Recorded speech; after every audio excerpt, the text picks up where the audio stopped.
Hi, everyone. Thank you so much for joining the Marketing Mini, Demystifying SEO, what you need to know. We'll get started here in 30 or 40 seconds. Just give folks a little bit more time to join. This is a monthly event. We started in January. The Marketing Mini, they're 20-minute webinars around marketing topics that are relevant to financial services professionals. So you can access the archive on our website. And we also invite you to attend next month's Marketing Mini. You can register on LinkedIn now. It will be all about creating really fantastic content and crafting a content strategy. So we'd love to have you there as well. But now that a few more folks have joined, we can go ahead and get started. I'm Taylor Kahn, Marketing Associate at LaunchPad Creative. We provide marketing services on a project and ongoing basis to financial services firms. And today we are discussing SEO. It's not a black box. It's not a mystery. And even with just a little bit of SEO knowledge, you can really grow your business and grow your organic search presence. So let's dive right into it. We've got quite a bit to cover. So today we will discuss what SEO is, how to make your website and your web pages friendly to search engines and users, how to choose the right keywords, and then how to craft your content, share-worthy content around those keywords, and how to use HTML elements like meta descriptions, header tags, and your URL structure to drive organic traffic. And finally, how to stand out on those search engine results pages using featured snippets and how to format your content to show up there. Beginning with what search engine optimization is, it is the practice of driving organic traffic to your site and exposure to your brand by boosting your search engine results pages rankings. And this is important because most online traffic is driven by search engines, and organic search results receive many more clicks than paid advertisements. SEO actually has about 20 times of the traffic opportunity than pay-per-click on both mobile and desktop. And out of all United States searches, only about 3% of people click on paid advertisements. So if you can provide a solid piece of content that deserves to rank for the right keywords, your organic traffic can snowball over time, whereas advertising needs continuous funding to continue to send traffic to your site. So SEO really, you can see the return on investment over time. A good way to think about search engine optimization is this pyramid here. This comes from Moz.com. It's a popular SEO solution. And at the very bottom, you see crawl accessibility. This is how search engines like Google find and store your content. And then everything above that is all about boosting your ranking. So showing up on the results pages for queries that are relevant to your business. And we'll touch on most of these elements that you see in the pyramid today. First, we can go through how search engines actually work to find your content. So search engines like Google send bots to scour the internet, looking at content and code at each URL that they find. They then store and organize this content in a process called indexing. And once your website, your pages are indexed, they can then be accessed through search results. And then finally, ranking is how Google decides at which place on the actual results page your site will rank for a given query.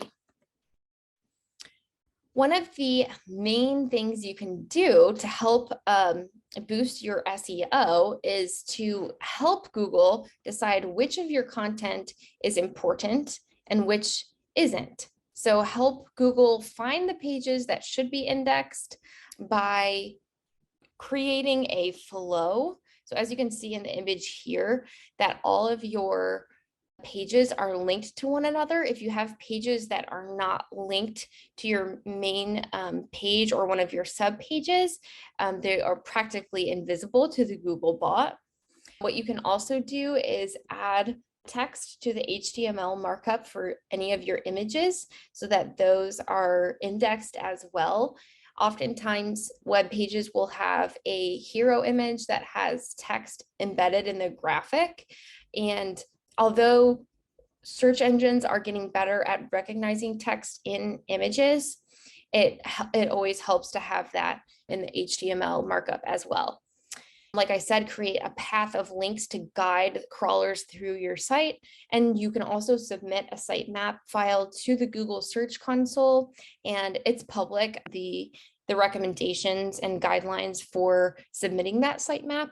So you can easily find how to do that online as well. And on the flip side of the coin, direct Googlebot away from pages that shouldn't be indexed. So if you have old URLs that maybe aren't relevant anymore, if you have pages with thin or repetitive content, any kind of staging or test pages, you can include a robots.txt file that tells the Googlebot not to index these pages. And you can also use meta tags on the HTML for each page. You can use no follow, no index, and no archive to also guide the bots away from those pages should they come across them as they're crawling your site. And really the important piece here is to have a clean information architecture. And so organize and label the content on your website to improve the efficiency and findability for users, as well as the bots that are crawling your site. Neither users nor bots should have to think very hard to flow through your site or be able to find something. So once your site has been indexed and crawled, it is then ranked. And a big part of determining how your page will rank for a given query is how well the actual content on the page matches the words of the query and how well it fulfills the task that the user is aiming to accomplish. So that is the main thing that helps you rank for a given query. So are links to your site from other like authoritative pages. That shows Google that you have third-party credibility. And finally, RankBrain also comprises a bit of the rankings. This is the only one of these three that's a bit more mysterious. This is Google's machine learning algorithm, and there have been studies done on what goes into RankBrain. A good amount of that seems to be user behavior, especially click-through activity from the search engine results page, but we'll focus on mainly the first two today. So now that you understand how Google finds, organizes, and ranks your content, you want to know what keywords you should be targeting. You may already have in mind some that you would like your business to rank for. And as you're doing your keyword research, you can get specific insights into questions like, what are people searching for? How many people are searching for it? What does the search volume look like? And then in what format do these searchers want that information? And there are a few items to keep in mind here. First is that each web page is ranking on these results pages. It's not your entire website. So you can optimize each page for a different sets of keywords to diversify your SEO strategy. You can also target these long tail keywords that are highly specific. They often have lower competition. And actually, as you can see in the graphic, this long tail here, this is where 70% of search volume lies. So Targeting those long tail keywords can be great for driving traffic that will actually convert to your site because it's a little bit more specific. Definitely include the questions that your audience is asking. Questions are SEO gold. And you can take advantage of your competitors' missed opportunities. You can prioritize high volume keywords that your competitors are not currently ranking for, or you can see what keywords from your list your competitors are already ranking for and prioritize those. So the former strategy is great to take advantage of your competitors' missed opportunities, but the latter sets you up for a more aggressive strategy that you'll be competing for keywords that your competitors are already ranking well for. Once you have your keywords, you can begin to build your share-worthy content in your content strategy. So the task here is to evaluate each search engine ranking page and identify what pages are ranking highly for the keywords that you are. See what qualities it is that those pages possess. Do they have lots of images, lots of videos? Is it long form or short form content? How is that content formatted? Is it in lists, bullets, paragraphs, tables?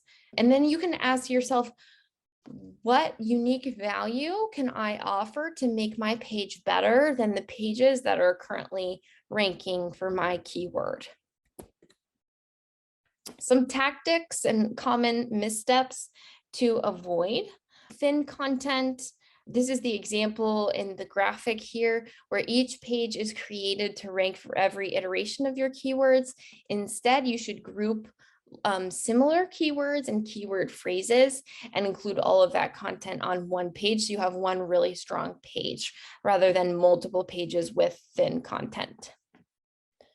Secondly, this is an obvious one, unauthorized content from other sites, especially if you haven't added any additional value. Stay away from that. Cloaking or hiding text in the HTML code that a normal human visitor cannot see. But it's best practice to give Google bots and normal visitors essentially the same experience when they visit your website, as well as if visitors reach your site on mobile or desktop. Keyword stuffing. Some people mistakenly think that if you can include a keyword within your page, like a certain number of times, you'll automatically rank for it. But the truth is, Google does look for mentions of keywords and related concepts on your site's pages, but the page itself has to add value outside of pure keyword usage. If it's going to be valuable to users, it won't sound like it was written by a robot.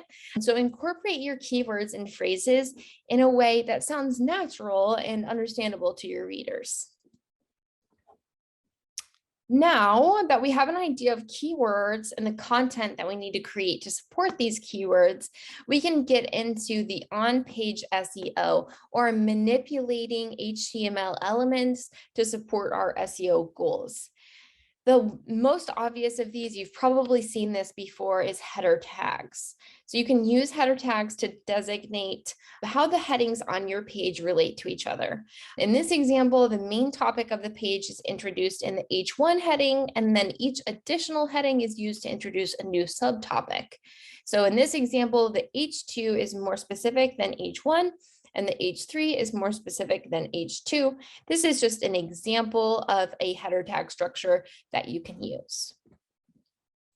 You also want to describe your pages with title tags.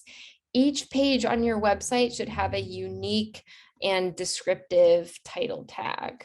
These should be highly relevant to the page.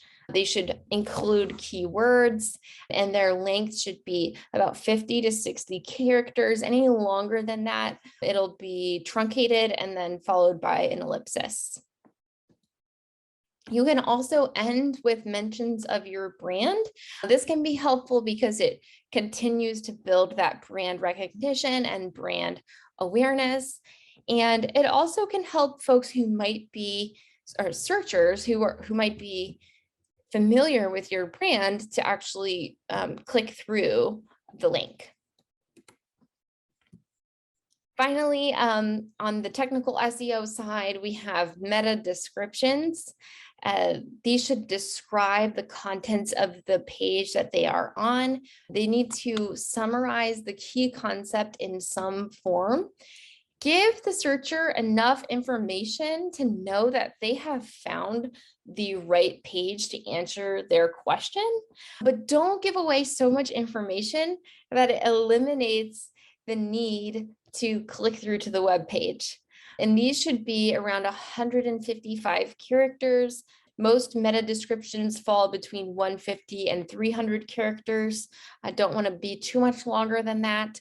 You might see some search engine results pages show much longer meta descriptions on like featured snippets, and we'll get into that a little bit later on as well. Your URL structure, this one is pretty straightforward. It should make sense. It should include keywords. It should be shorter when possible. We don't want to sacrifice clarity or description, but studies show that searchers are more likely to click on shorter URLs. Use hyphens to separate words, not any other symbol like the percentage sign or underscores. Those are not universally recognized across search engines, so hyphens are best practice. And the same idea with avoiding case sensitivity. URLs should all be lowercase. And web developers, if you need help with this, they can easily write a little bit of code to change all of your URLs into lowercase. And previously, it was thought that it was best to leave geographic modifiers out of URLs, but new research shows that these are actually great to include because they help both users and bots understand where your business is, where your audience is. So do feel free to use geographic modifiers when it's appropriate. Okay, now getting into featured snippets. So you've probably seen these before, especially if you've Googled a question or something, or that can be answered with a list. So the example here is how much does it cost to talk to a financial advisor? And then this result from NerdWallet has actually included a chart that shows the fee type and the typical cost. So you can see that they've strategically formatted their content to easily answer these types of questions, which has allowed them to be featured in this snippet. There's no special code that can add your page to these featured snippets. There's no way to pay for this placement. But if you take note of the query intent and then the structure that best meets that query, you can better structure your content and you can be more likely to get it placed in such featured snippets.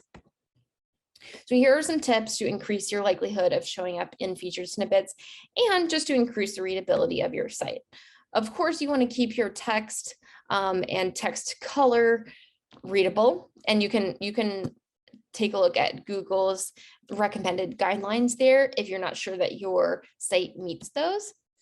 Use headings to break up your content and to better organize the ideas in your content. Bullet points for your lists and for skimmability. Don't be afraid of paragraph breaks. That's why newspapers have paragraphs that are so short, right? This is like the previous version of this idea that shorter paragraphs tend to read better. And then supporting media, of course, including images, videos, widgets, charts, items like that can be helpful.